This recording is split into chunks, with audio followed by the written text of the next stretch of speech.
वो कभी तुम्हारी प्रशंसा नहीं कर सकता, वो तुम्हारी कभी बड़ाई नहीं कर सकता। आप उसको निकाल कर सोने का कोरा भी दे दोगे, हार भी पहना दोगे, शॉल भी उड़ा दोगे, कम्बल भी उड़ा दोगे, अच्छे कपड़े भी दिला दोगे, तो भी वो प्रशंसा नहीं करेगा, निंदा ही करेगा,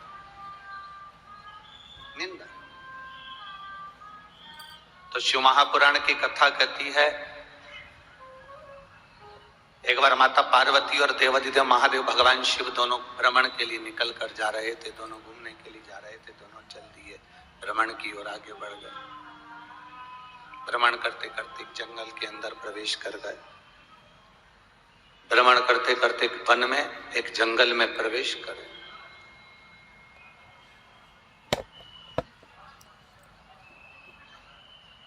अब उन्होंने जंगल में, वन में प्रवेश किया और जंगल में प्रवेश कर कर, वन में प्रवेश कर कर पार्वती जी ने शिव जी को देखा और देखकर एक निवेदन किया।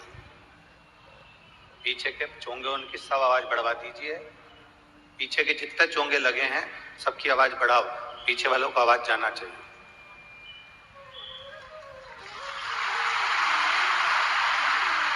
तो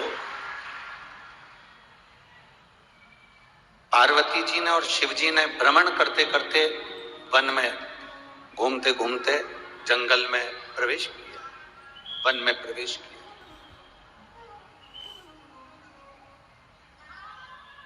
अब प्रवेश करने पर माता पार्वती जी भगवान शिव को देखी। माता पार्वती जी ने भगवान देवाधिदेव महादेव को देखा। गुंजाएं कम करो, गूंज रहा है। माता पार्वती जी ने शिव जी को देखकर एक प्रार्थना करी, प्रभु ये वृक्ष जो लगा है ये आम का है,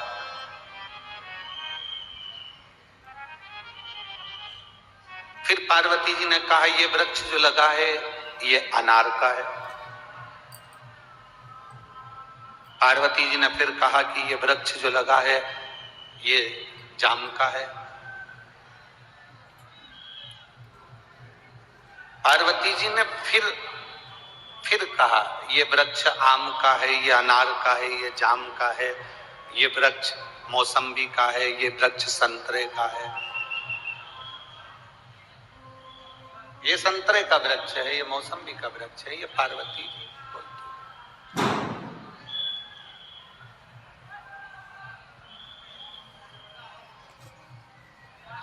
अब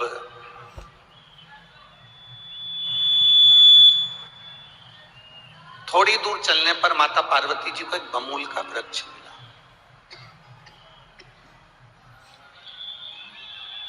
माता पार्वती जी ने एक बमूल का वृक्ष देखा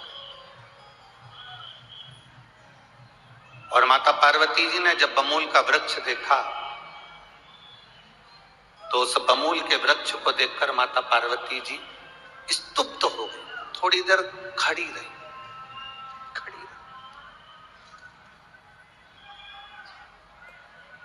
कृपया कार्यकर्ताओं से निवेदन है, आप लोग आवाज शोर ना करें। 3 घंटे की कथा को शांति से आप लोग सुने। जो लोग जहां हैं वो वहीं बैठ जाएं, कोई आगे आने का प्रयास ना करे। जहां पर हैं आप लोग वहीं बैठ जाइए।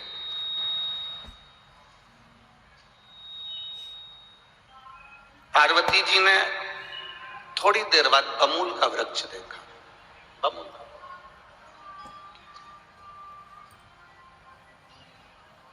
अब शिव जी ने आम का वृक्ष देखा, संतरे का वृक्ष देखा, शिव जी ने अनार का वृक्ष देखा, जाम का वृक्ष देखा और पार्वती जी ने थोड़ी देर बाद बमूल का जो वृक्ष देखा, बमूल का वृक्ष।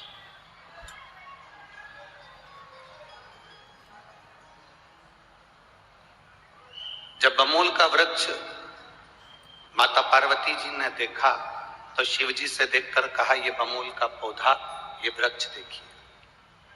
प्रभु आम के वृक्ष में आम आता है, अनार के वृक्ष में अनार आता है, जाम के वृक्ष में जाम आता है, इमली के वृक्ष में इमली आती है, केवल एक ये बमूल का वृक्ष ऐसा है, इसमें कोई फल नहीं आता, इसमें कोई फल, इसमें कोई फल नहीं। केवल एक ये बमूल का वृक्ष ऐसा है कि जिसमें फल की कोई प्रतिभा नहीं दिखती, फल की कोई प्रतिभा नहीं। केवल एक वृक्ष यही ऐसा दिख रहा है जिसमें फल नहीं दिख रहा, फल न जाता।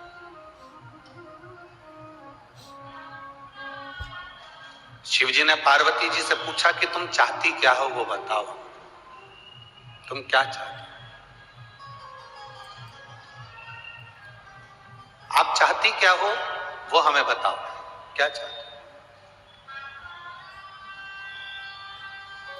देवाधिदेव महादेव ने कहा, बोलो पार्वती आप क्या चाहती हो। पार्वती जी ने कहा, बस मैं इतना चाहती हूं कि जैसे आम के वृक्ष में आम आते हैं तो आम को लोग सम्मान देते हैं, जाम के वृक्ष में जाम आते हैं तो लोग जाम के वृक्ष को सम्मान देते हैं, इमली के वृक्ष में इमली आती है तो इमली को सम्मान देते हैं, संतरे के वृक्ष में संतरा आता है तो संतरे को सम्मान देते हैं। कम से कम इस बमूल के वृक्ष में भी कोई फल आता तो कम से कम इसको भी तो कोई सम्मान मिलता। बहुत ध्यान से सुनना इस प्रसंग को कि देव और महादेव में क्या अंतर है। देव और महादेव में क्या अंतर है, इस प्रसंग को थोड़ा सा ध्यान लगाकर सुनिएगा, बहुत ध्यान लगाकर। बहुत दूर दूर से आप लोग आते हो, 100-100, 200-200, 500-500 रुपए खर्च कर कर आते हो, दिन भर इंतजार करते हो कथा का, धूप भी नहीं देखते, उस धूप में भी बैठे रहते हो, तो कथा को 1 सेकंड की भी चूकने मत दो, दिल से सुनकर बाबा से प्रार्थना करते जाओ। 1 सेकंड की भी, 1 सेकंड की भी वो कथा ना जाए। कोई आपको अगर कष्ट दे रहा है, बीच बीच में बार बार उठ रहे हैं, जा रहे हैं, आ रहे हैं, तो उनके पांव पड़कर कह दो, तू बैठ जा, हमको कथा सुन लेने दे, बहुत दूर से आए हैं, तेरा क्या है, तू तो मंडराता रहेगा, आता रहेगा, जाता रहेगा, हमको कथा कर। देव और महादेव में अंतर कितना है, देव और महादेव क्या कर सकते हैं, वो समझने वाला विषय है। आम के पेड़ में आम लगा इसलिए सम्मान दिया, मौसम्बी के पेड़ में मौसम्बी लगी इसलिए सम्मान मिला, अनार के पेड़ में अनार लगा इसलिए सम्मान मिला, जाम के पेड़ में जाम लगा इसलिए सम्मान मिला, इमली के पेड़ में इमली लगी इसलिए सम्मान मिला। पर ये बमूल का पेड़ जिसमें कांटे ही कांटे हैं और कोई फल नहीं है, कोई फल, ये बमूल का पेड़, इसको तो कोई सम्मान देता ही नहीं। क्या चाहती हो पार्वती? पार्वती जी कहती हैं, क्या बमूल को भी सम्मान मिल सकता? क्या बमूल को भी आदर मिल सकता है? ये तो कांटे में सराबोर है, कांटों में सना हुआ है, कांटों में रमा हुआ है, क्या इसको आदर मिल जाएगा, सम्मान मिल जाएगा? शिव जी ने कहा, पार्वती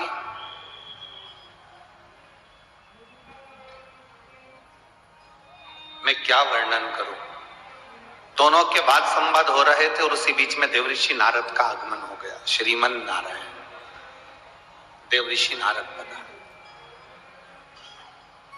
देवऋषि नारद ने पूछा,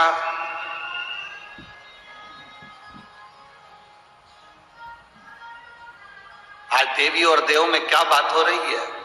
पार्वती जी ने कहा कि मैं आम के वृक्ष की बात कर रही थी कि आम को आम के कारण वृक्ष का सम्मान होता है, अनार के कारण अनार का सम्मान, वृक्ष का सम्मान होता है, इमली के कारण इमली के वृक्ष का सम्मान होता है। ये बमूल में कोई फल नहीं। क्या इस बमूल का भी कोई सम्मान हो सकता है? देवऋषि नारद ने कहा, मां देवी, माता, अगर बंजर भूमि पर भी कोई फूल खिला सकता है, जिस जिसको दुनिया पत्थर मारती हो उसको भी अगर कोई पुजवा सकता है, बंजर भूमि पर भी अगर कोई फूल खिला सकता है, कोई जिसको दुनिया पत्थर मारती हो उसको भी अगर कोई पुजवा सकता है, घोड़े पर भी अगर कोई महल बनवा सकता है तो वो केवल एक है, नारद जी कहते हैं वो देवाधिदेव महादेव है, उसके सिवा कोई नहीं। शिव कर सकते हैं। शंकर भगवान ने देवऋषि नारद से कहा, नारद तुम कैसी बात करते हो, बमूल के वृक्ष में कोई फल लगेगा क्या और उस फल को कोई खाएगा क्या? नारद जी कहते हैं मैं नहीं जानता प्रभु, पर माता चाहती है कि बमूल के वृक्ष को भी आदर मिले, सम्मान मिले, उसके लिए कुछ तो तुम्हें करना पड़ेगा। शिव जी ने कहा ठीक है देवऋषि नारद, सुनो, आम सीजन में आता है, अनार सीजन में आता है, इमली सीजन में आती है, मैं बमूल के वृक्ष पर मधुमक्खी का छत्ता लगा देता हूं जिसमें शहद 12 महीने रह सकता है।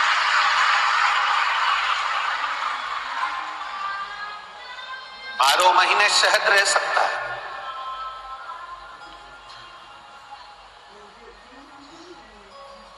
और वो शहद जो फल की कीमत है उससे दुगना महंगा वो शहद की कीमत रहे।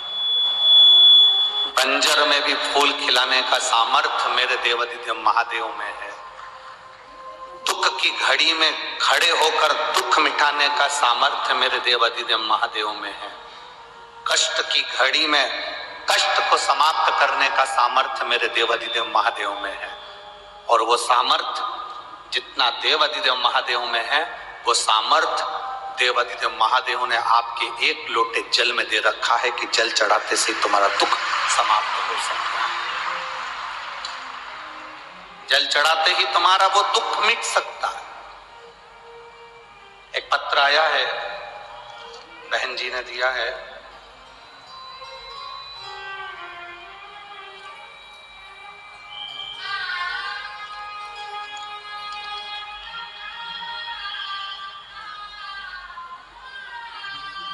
मैं सपना दीपक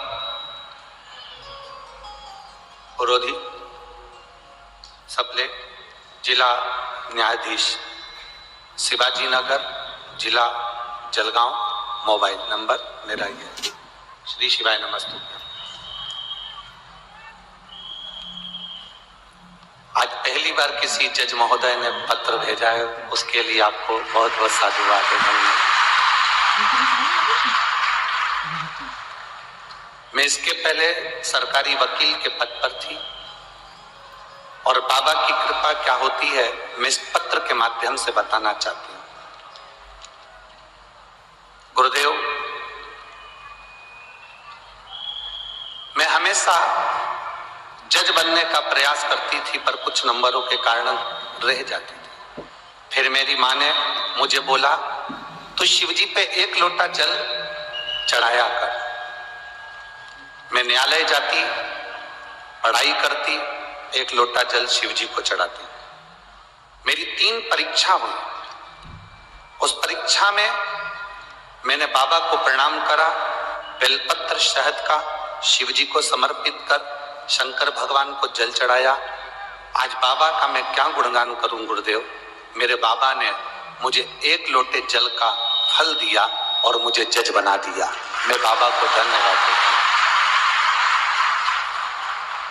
जज तो मैं बन गई पर मेरी पोस्टिंग नहीं आ रही थी गुरुदेव, ऑर्डर नहीं आ रहा था हाथ में। मेरी माँ ने कहा तो चिंता मत कर, पशुपति नाथ के व्रत का स्मरण कर, एक बेलपत्री पर शहद लगा, बाबा को विनय कर। मेरी माता के कहने पर मैंने वही किया और बाबा की कृपा से आज मैं ज्वाइनिंग ले ली हूं और बाबा की कृपा से मैं न्यायाधीश के पद पर विराजमान हुई हूं। बहुत बहुत साधुवाद है। श्री शिवाय नमस्ते। बैठिए।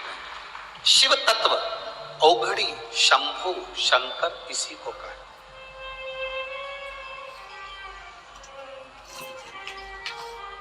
दुनिया के लोग भले हंसे पर आपका विश्वास अगर पक्का है, दृढ़ है, तो मेरा बाबा आपके साथ में कदम से कदम मिलाकर चल रहा है और वह आपका कार्य कर रहा है।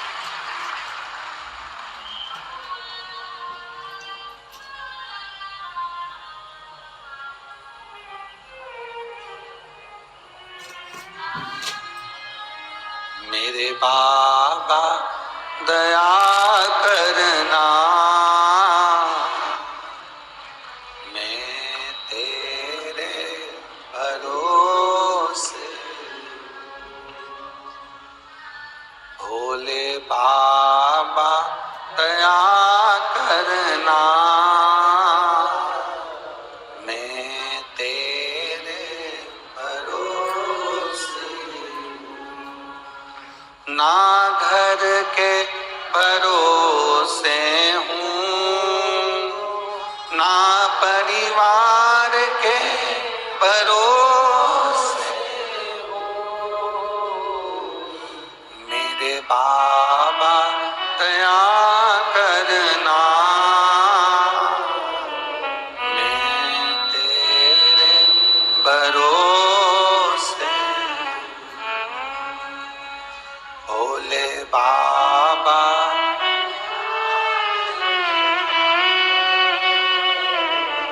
मैं तेरे भरोसे।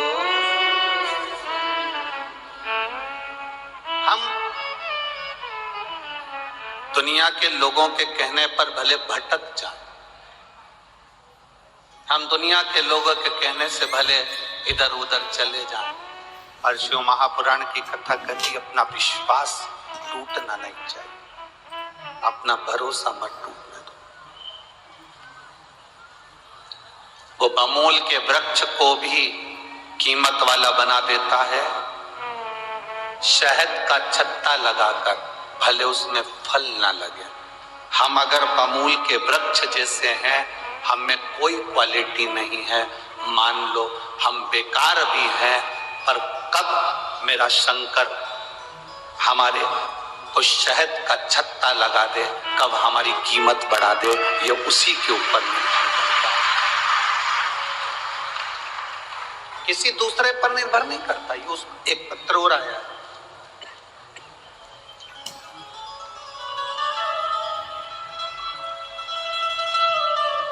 मेरा नाम सो रत्ना लक्ष्मण झावरे, मुकाम पोस्ट फैजपुर, तहसील यावल, जिला जलगांव। कहीं बैठे हो तो हाथ हिला सकते हैं, अगर कहीं बैठे हो। मेरा मोबाइल नंबर ये है, मेरा नाम सो रत्ना लक्ष्मण झावरे, मुकाम पोस्ट फैजपुर।